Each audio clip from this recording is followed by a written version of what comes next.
Buongiornissimo a tutti ragazzi, benvenuti in questo nuovo video sul canale Books Adventure. Come potete vedere dalle immagini che scorrono mentre parlo, mi trovo nell'ospedale psichiatrico Gabriele Antonini, meglio noto come il manicomio abbandonato in Monbello, che sorge a Limbiate, che è un comune in provincia di Monza e Brianza. Avevo già fatto un video su questo luogo, ma siccome era uscito male, ho deciso di farne un altro per approfittarne anche per parlarvi della storia di questo luogo.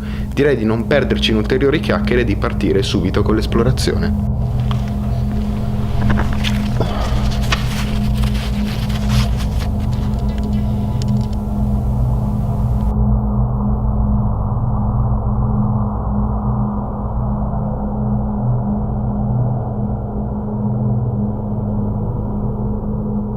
Come vi dicevo prima, in questo video vi parlerò anche della storia di questo luogo, che è molto ampia e molto lunga e molto interessante. Partiamo con l'inizio di questo luogo. La storia di questo luogo parte con la costruzione della villa, che fu fatta edificare dai Crivelli, che è una nobile famiglia di Milano e dei dintorni, che appunto edificò una villa in questo complesso nel XVII secolo più o meno, su alcuni edifici medievali già esistenti.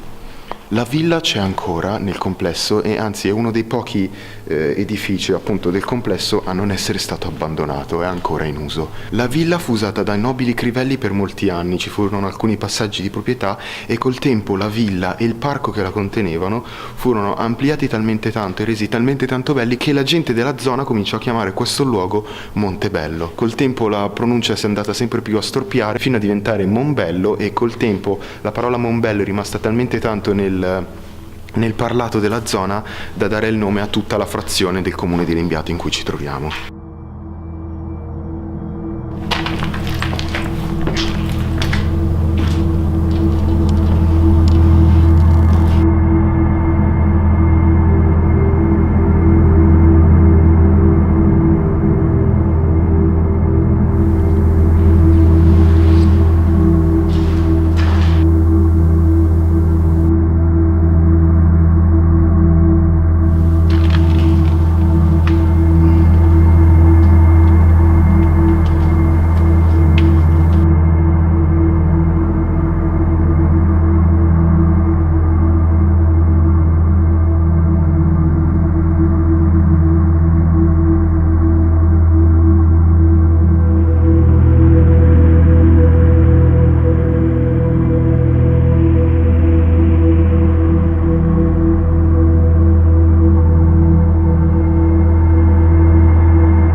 La villa dei Crivelli, di cui abbiamo parlato prima, fu in seguito usata da Napoleone come base strategica in cui pianificava le mosse da fare durante la sua campagna d'Italia, e nella chiesetta che sorge qui in questo immenso parco Napoleone fece sposare le due sorelle. Quindi diciamo che anche in quell'età questo posto ha rivestito un ruolo fondamentale, in quanto appunto, come ho appena detto, Napoleone l'ha usato come base mentre conquistava l'Italia. Più tardi, dopo la caduta di Napoleone, conobbe un lieve periodo di abbandono, ma in seguito fu acquistato dal comune di Milano, che lo trasformò appunto in manicomio. Il manicomio vero e proprio sorge alla fine dell'800 e rimase in attività per circa un centinaio d'anni fino alla famosa legge Basaglia, che arrivò negli anni 80 mi sembra, forse nell'81, ma non voglio dire una cavolata, e che appunto prevedeva la chiusura degli ospedali psichiatrici in Italia. Quindi i pazienti furono trasferiti o nei manicomi criminali oppure nelle case di cura, nelle cooperative eccetera, e l'abbandono totale della struttura si ebbe nel 1999, quindi è da 17 anni che versa in questo stato.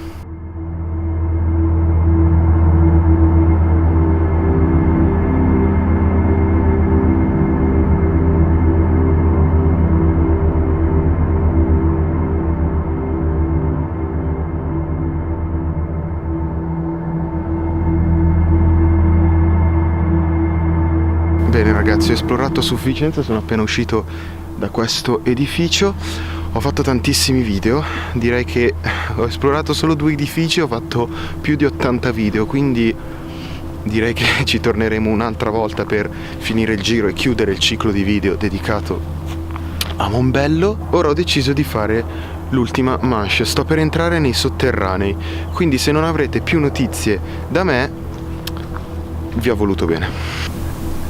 Perfetto. Ok, dai, ce la possiamo fare.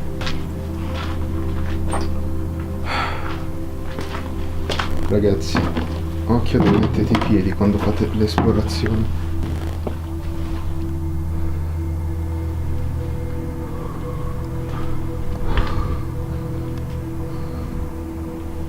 Questo lo farò in un unico take, tipo The Blair Witch Project, così mi farò aumentare l'ansia. Fa veramente freddo qui, ma veramente tanto freddo qui. Sento proprio l'umidità che mi penetra nelle ossa. No, voi non potete capire l'ansia.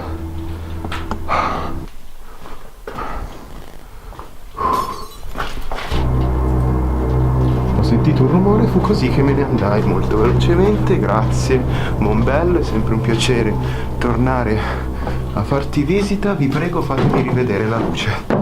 Ragazzi, la luce del sole non è mai stata così bella. Ecco, come potete vedere, mi trovo davanti a un cancello che dà su un enorme prato. E voi vi starete chiedendo perché c'è un cancello che dà su un prato? Perché una volta, oltre a questo cancello, c'era un altro edificio simile a quelli che ho appena visitato, che conteneva gli agitati, cioè i pazienti più difficili da contenere, quelli che davano più problemi e quelli più instabili mentalmente. Questo edificio è stato completamente raso al suolo, non so perché, non ho trovato la ragione. In internet sta di fatto che non esiste proprio più. Una volta, dove vedete questo grande prato, ecco, vedete c'è quel palo lì in mezzo al niente, una volta qua c'era il reparto agitati.